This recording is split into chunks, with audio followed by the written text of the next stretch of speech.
Talvez a coisa mais bonita que podemos ver no livro de Salmos é perceber que Deus não exige que escondamos dele o que sentimos.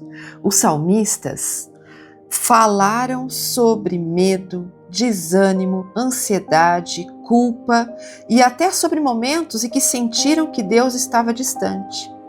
Eles não esconderam suas fraquezas, levaram suas fraquezas para Deus. E entre essas vozes está Davi, um homem que conheceu a alegria de caminhar com o Senhor, mas que também caiu profundamente. Salmo 51, vemos Davi confrontando seu próprio pecado, reconhecendo sua culpa e buscando aquilo que todos nós precisamos em algum momento: arrependimento e perdão. Ele não pede apenas que seu pecado seja esquecido, ele pede a Deus um coração novo, um espírito renovado. Essa é uma das grandes mensagens de Salmos. Ter fé não significa nunca sentir medo, culpa ou desânimo. Significa saber para quem correr quando esses sentimentos surgem.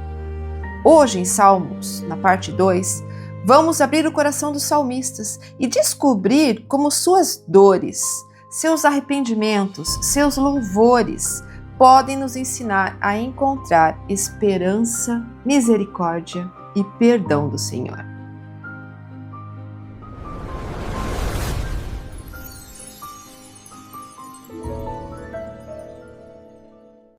Sejam bem-vindos para mais essa aula, a segunda parte de Salmos. Nós vamos continuar aqui desfrutando desse espírito poético de compreender doutrinas eternas. Nessa parte, nós vamos ver que nós teremos 12 capítulos, do 49 ao 86, e que muitos desses salmos, além de ser escrito por Davi, e isso vai ser identificado cada vez que nós formos estudar especificamente alguns deles, que alguns foram escritos pelos filhos de Coré. Lembra-se de Coré? Coré era um personagem que nós conhecemos lá no Êxodo, quando ele confrontou Moisés sobre a sua decisão de que Arão seria o sumo sacerdote. Ele diz: por que tem que ser ele? Por que não poderíamos ser alguém da minha família, ou mesmo eu? Ele era um dos mais antigos membros dos levitas, e ele queria essa oportunidade de ser o sumo sacerdote. Então vai ter aquela situação em que Moisés vai lá e diz assim: olha, se é a vontade do Senhor, vai ser, mas como não é, o Senhor vai abrir aqui mesmo um buraco e vocês vão ser sugados por ele, e isso é exatamente o que vai acontecer. Não sei se você lembra dessa passagem.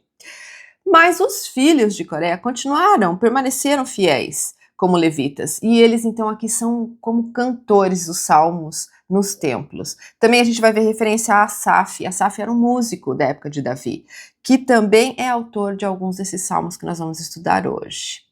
Quero muito que a gente possa sentir juntos a influência dos salmos como um bálsamo para a nossa vida. E está toda quarta-feira subindo vídeos do Velho Testamento, para que a gente possa aprender juntos. Então vem comigo, chama seus amigos, compartilhe. Salmo 51, um salmo escrito por Davi. Eu gostaria de perguntar o que significa se arrepender. O que realmente significa se arrepender? Se a gente pegar a palavra e a raiz dela, o que ela significa, e olharmos para ela no sentido grego, porque dentro da Bíblia, do Velho Testamento, nós vamos ter palavras em hebraico e vamos ter no grego por conta das traduções futuras, a gente pode perceber que no grego a palavra significa metanoeu. O prefixo meta significa mudar. Já o sufixo noeu está relacionado às palavras gregas que significam mente, conhecimento, espírito e respiração. Perceba que quando Jesus pede para que eu e você nos arrependamos, ele pede uma mudança não só de mente, também de conhecimento, também do nosso espírito, e até a nossa respiração, a forma como lidamos com o corpo muda. Olha que mudança radical acontece quando nos arrependemos. E esse salmo vai ter esse tema, o tema do arrependimento. O Salmo 51 é atribuído a Davi, e acredita-se que ele foi escrito na época em que Natã, o profeta Natã, vai chamá-lo ao arrependimento, sabendo, por revelação do Senhor, de que ele havia cometido pecado, e naquela situação com Batseba. Então esse salmo, ele começa com uma súplica de Davi, arrependido do seu pecado. Ele vai dizer: tem misericórdia de mim, ó Deus, segundo a tua benignidade. Vamos dar uma olhada nisso nos versículos 1 e 2 do capítulo 51. Tem misericórdia de mim, ó Deus, segundo a tua benignidade. Apaga as minhas transgressões, segundo a multidão das tuas misericórdias. Lava-me completamente da minha iniquidade e purifica-me do meu pecado. Quando Davi, no Salmo, diz apaga os meus pecados, ele quer dizer assim, limpe os meus pecados, lave esses pecados, para que ele pudesse ser perdoado, para que ele pudesse estar lavado completamente das iniquidades e limpo de seus pecados.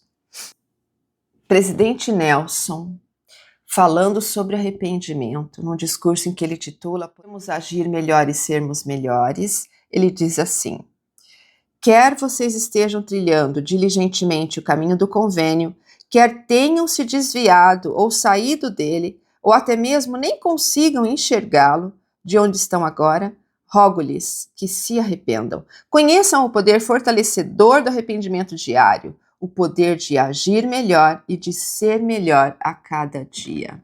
O arrependimento sincero, aquele que muda a nossa forma de pensar, o nosso conhecimento e até a nossa respiração, tem que ser diário. Não conseguimos manter um padrão, seria maravilhoso, por muito tempo. A avaliação do dia a dia é necessária e o arrependimento também, para que não se acumule. É muito comum a gente guardar situações em que não tomamos providência. Sabemos que erramos, mas não tomamos providência, não cortamos pela raiz. Às vezes sustentamos até aquele pecado. Então, o arrependimento precisa ser diário. Precisamos buscar ser melhores. 7 e 8 do capítulo 51 também, ainda nessa tônica falando sobre arrependimento. Davi vai dizer: purifica-me com esopo. Esopo é uma planta. E ficarei puro. Lava-me e ficarei mais branco do que a neve. Faz-me ouvir júbilo e alegria, para que se regozijem os ossos que tu quebraste. E o 9, 10 até o 12. Esconde a tua face dos meus pecados e apaga todas as minhas iniquidades. Cria em mim, ó Deus, um coração puro e renova em mim um espírito reto. Não me lances fora da tua presença e não retires de mim o teu espírito. Torna a dar-me alegria da tua salvação e sustém-me com o teu espírito generoso. Quando ele diz assim, cria em mim um coração puro e renova o espírito. Olha a beleza dessas palavras. Mudança de coração e de espírito. Quando decidimos nos arrepender, decidimos mudar, presidente Nelson continua dizendo. Permitimos que o Salvador nos transforme em uma versão melhor de nós mesmos. E escolhemos crescer espiritualmente e receber a alegria da redenção advinda dele. Quando decidimos nos arrepender, decidimos nos tornar mais como Jesus Cristo. Essa mudança proposta pelo Salvador, para que a sua expiação tenha efeito, nos transforma mais parecidos com Ele. Muda nosso semblante. Com certeza, agora deve estar ocorrendo aí para você situações em que passaram por isso. Quando sinceramente se arrependeram e que após sentir-se perdoado, a renovação de desejo de continuar fazendo o que é certo, transforma e te aproxima mais do semblante de Cristo. O 16 e o 17. Pois não queres os sacrifícios que eu daria. Tu não te deleitas em holocaustos. Os sacrifícios para Deus são o espírito quebrantado. A um quebrantado e contrito coração não desprezarás, ó Deus. Olha que lindo isso aqui, porque hoje os sacrifícios que a antiga Israel fazia não são mais requeridos de nós. De nós é requerido um coração quebrantado e um espírito contrito. E pela primeira vez, aqui, pelo que eu rastreei, pode me corrigir se eu esteja errada, ele vai aparecer isso aqui em Salmos, no versículo 17, que o que o Senhor quer não são sacrifícios de holocaustos, mas um espírito quebrantado. Ou um contrito espírito e um contrito e quebrantado coração. A palavra quebrantado em hebraico também pode significar estilhaçado, ou ainda o contrito esmagado. Então Davi, ele reconhece que o Senhor prefere esse tipo de coração, que foi estilhaçado, que foi esmagado, para ter uma mudança, como acontece com arrependimento. Elder Potter, do Coro dos 70, ensinou o seguinte: aqueles que têm o coração quebrantado e o espírito contrito estão dispostos a cumprir toda e qualquer coisa que Deus lhe pedir, sem resistência ao ressentimento. Paramos de fazer as coisas à nossa maneira e aprendemos a fazê-las à maneira do Senhor. Então, se nós queremos reconhecer se de fato essa mudança ocorreu no nosso coração, se ele foi de fato quebrantado e contrito, podemos perceber como deixamos de fazer as coisas à nossa maneira, mas queremos fazer a maneira de Deus. Jesus Cristo é o exemplo perfeito disso. A todo momento, ele tinha o desejo de fazer a vontade do Pai. Ele diz isso. Agora, eu gostaria que a gente pudesse ver um pouco do Salmo 69. Embora o Salmo 69 seja atribuído a Davi, muitos estudiosos acreditam que ele foi escrito somente na época do exílio na Babilônia. No entanto, existem frases e conteúdo que realmente liga a uma época em que Davi poderia ter escrito. Por exemplo, a gente pode perceber essa frase que é muito conhecida tanto aqui no Salmo quanto lá no Novo Testamento. Olha essa frase: o zelo da tua casa me consumiu. Essa frase pode expressar a tristeza do autor salmista lá no exílio pela destruição do Templo de Jerusalém, como do próprio Davi querendo construir a casa do Senhor, querendo construir um templo para o Senhor, quando a ele foi proibido e dito: não, seu filho vai fazer isso. Vamos dar uma olhada nos versículos 7 ao 9. Porque por causa de ti tenho suportado afrontas. A vergonha cobriu o meu rosto. Tornei-me um estranho com meus irmãos e um desconhecido para com os filhos de minha mãe. Aí então vem a frase: pois o zelo da tua casa me consumiu e as afrontas dos que te afrontam caíram sobre mim. As palavras do zelo da casa me consumiu também prenunciam um acontecimento na época de Jesus Cristo importante da vida dele. Depois que o Salvador derrubou as mesas dos cambistas e mercadores do templo, e essa é uma passagem muito conhecida porque pela primeira vez nós vemos o Salvador usando um chicote e estando muito alterado do seu estado de humor sereno e tranquilo, os discípulos vão dizer assim: e os discípulos lembraram-se de que está escrito: o zelo da casa me consumiu. Isso está citado lá em João, registrado em João. Quero também olhar o versículo 20 desse mesmo capítulo. Afrontas me quebrantaram o coração e estou fraquíssimo. Esperei por alguém que tivesse compaixão, mas não houve nenhum, e por consoladores não os achei. Olha essa passagem do Salmo 69, messiânico, que descreve o sentimento de Cristo, ainda se sentindo solitário na cruz, sendo afrontado pelos seus inimigos, ou por aqueles que caçoaram dele, que não acreditavam nele. Elder Holland, falando sobre esse salmo, que é muito lindo, ensina o seguinte: Jesus Cristo morreu pelo peso do pecado e da dor, da doença e da tristeza, dos males e angústias do mundo.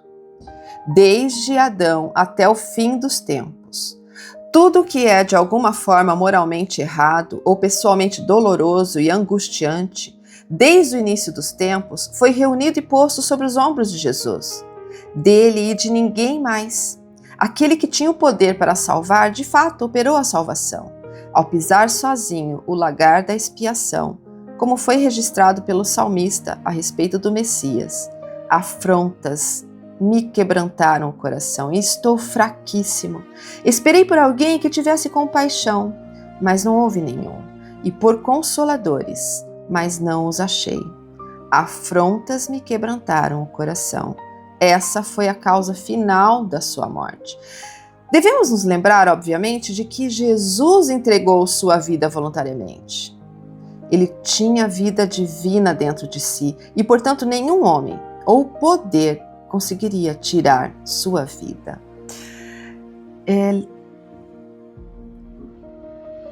Nós podemos notar aqui como ficou o Senhor quebrantado em seu coração, moído, esmagado no seu coração, de ver quanta descrença o levou até a cruz, quantas afrontas fizeram a ele, que seus inimigos o deixaram abandonado na cruz. Mas ele não morre por conta disso, ele entrega a sua vida. Elder Holland coloca isso de forma muito clara aqui, que o Senhor, que tinha o poder de dar a vida, também tinha o poder de tirar a vida. Vamos avançar mais um pouco e vamos até o Salmo 72. Esses salmos parece tratar da relação de Davi e Salomão, mas quando olhamos para ele de uma forma futurística e espelhada, vamos ver também que se trata de uma relação de Deus e seu Filho Jesus Cristo. Os estudiosos acreditam que esse texto parece indicar que foi um dos últimos salmos de Davi, como se fosse uma despedida dele. E é, de fato, um dos maiores salmos messiânicos. E nesse sentido, ele serviria muito bem como um discurso de despedida, tratando do Filho de Deus, e que mais tarde viria a ter o título O Filho de Davi. E realmente é isso que vai acontecer. Olha lá os versículos 1 e 2. A gente vai analisar alguns deles, vamos começar pelo 1 e o 2. Ó Deus, dá ao rei os teus juízos e a tua justiça ao filho do rei. Ele julgará o teu povo com justiça e os teus pobres com juízo. Quando nós traduzimos para Davi e Salomão, faz sentido. Dá ao rei os teus juízos e a tua justiça ao filho do rei. Dá a Davi e depois então a Salomão. Uma continuação dessa ordenação, dessa pré-ordenação. Da mesma forma, Deus e Cristo. Assim como o rei representaria o próprio Deus e Cristo, o Filho, que aplicaria a sua justiça. 14, versículo 14. Aqui, liberdade, aquele que vai ser o libertador. Traduza isso também para Cristo e veja como isso se encaixa perfeitamente. Libertará a alma deles do engano e da violência, e precioso será o seu sangue aos olhos dele. Perfeitamente.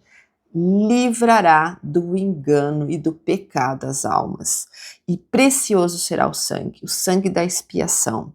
Versículo 17, serve uma escritura de profecia messiânica aqui, dizendo que ele seria conhecido pelo mundo todo. Diz assim: o seu nome permanecerá eternamente, o seu nome se irá propagando de pais a filhos, enquanto o sol durar, e os homens serão abençoados nele. Todas as nações lhe chamarão bem-aventurado. Lindamente um salmos que foi proferido muitos anos antes, sendo prefigurado por Cristo em toda a sua vida e ministério. Chegando quase agora no fim desse bloco de salmos que temos estudado e observado e aprendido a centralizar em Cristo com esses estudos, observe o capítulo 85 agora, versículos 10 e 11. A misericórdia e a verdade se encontraram, a justiça e a paz se beijaram, a verdade brotará da terra e a justiça olhará desde os céus. O que remete para você quando a gente diz assim, a verdade brotará da terra?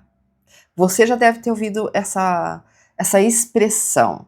Olha onde essa expressão também vai aparecer para a gente discutir um pouco mais. Moisés 7, Enoque, profetizando sobre o futuro, diz assim: e retidão enviarei dos céus, e verdade farei brotar da terra, para prestar testemunho do meu unigênito.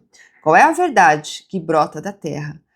Como um testemunho de Jesus Cristo. É sobre o livro de Mórmon. As duas escrituras, uma muito anterior aos Salmos, que vai ser dita por Enoque, e a outra aqui em Salmos, falando dessa verdade brotando da terra. Elder Holland diz assim: é evidente que muitas das coisas que apreciamos no Evangelho restaurado de Jesus Cristo compreendem a verdade que brotou da terra, na forma do livro de Mórmon. E a justiça, que é citada nesses versículos que a gente leu, enviada dos céus, na forma de visitações divinas e revelações constantes. A história do Evangelho restaurado é uma longa e feliz sequência de verdades eternas, brotando da terra, e de justiça constante sendo enviada dos céus. A justiça, para mim, transparece completamente, porque o Senhor não queria abandonar aquele ramo de Israel que ele protegeu enviando para as Américas. Essa estaria cumprida a justiça de levar a ele também os convênios que foram feitos com seus pais, as promessas. E isso brota da terra na nossa época, nos últimos dias, na forma do livro de Mórmon. Olha a beleza, a importância e a prioridade que a gente tem nessas escrituras para a nossa época. Gostaria de encerrar ainda aproveitando um pouquinho do discurso do presidente Nelson, quando ele fala podemos agir melhor e ser melhores. Enquanto a gente estiver estudando, traz para você aqui como se sente sobre essas palavras. A mim me emocionaram muito. Diz assim: o Senhor precisa de homens altruístas que colocam o bem-estar das outras pessoas à frente do seu. Ele precisa de homens que intencionalmente se esforçam para ouvir a voz do Espírito com clareza. Ele precisa de homens do convênio que cumpram seus convênios com integridade. Ele precisa de homens determinados a se manterem sexualmente puros, homens dignos que possam ser chamados a qualquer momento para dar bênçãos com o coração puro, a mente limpa e as mãos dispostas a servir. O Senhor precisa de homens dispostos a se arrepender, homens com entusiasmo para servir e fazer parte do exército de portadores do sacerdócio do Senhor. Eu os abençoo para se tornarem esse tipo de homem. Talvez essa seja a das mais belas lições que encontramos em Salmos. Deus não espera que sejamos perfeitos para começar a nos transformar. Muito pelo contrário, Ele apenas pede que nos voltemos a Ele e através do arrependimento nos transformemos. É assim que usamos Cristo para nos moldar, porque Ele transforma esforços comuns em crescimento extraordinário. O Salvador toma a nossa obediência de hoje, mesmo que pequena, e a une à disposição que tivemos ontem. Ele transforma nossas tentativas, nossas quedas, nosso arrependimento e nossa perseverança em algo que jamais conseguiríamos produzir sozinhos. Aos poucos, a consistência se transforma em impulso. O impulso se transforma em força. E a força se transforma em habilidade espiritual, não porque somos fortes o suficiente, mas porque Cristo nos fortalece. É o poder capacitador da expiação que transforma pessoas comuns em discípulos mais firmes, mais sensíveis à voz do Senhor e mais capazes de permanecer de pé nos dias difíceis. Talvez seja por isso que os salmos continuam falando ao nosso coração depois de tantos séculos, porque eles nos lembram que podemos chorar e ainda confiar, podemos cair e ainda voltar, podemos estar fracos e ainda prosseguir. E acima de tudo, podemos permitir que o Salvador nos transforme, que ao fecharmos este livro, não fechemos apenas as palavras de Salmos, que levemos essas palavras para dentro do coração e que, dia após dia, permitamos que Cristo nos molde até que a nossa própria vida se torne uma oração de confiança, de arrependimento, de esperança e de louvor, porque, no fim, não é apenas sobre o que conseguimos fazer por Ele, é sobre o que Ele pode fazer quando colocamos a nossa vida em Suas mãos. Eu amei estudar esses capítulos de Salmos, tenho certeza que eles aqueceram seu coração aí e que melhoraram a sua semana. Estou ansiosa para te ver na próxima semana. Quarta-feira estarei aqui na última parte de Salmos para a gente guardar aqui no coração. Compartilha comigo qual é o salmo que mais você gostou nesse bloco de escritura. Deixa aí o seu comentário, vou amar ler isso. E até quarta-feira, estou esperando vocês. Até lá!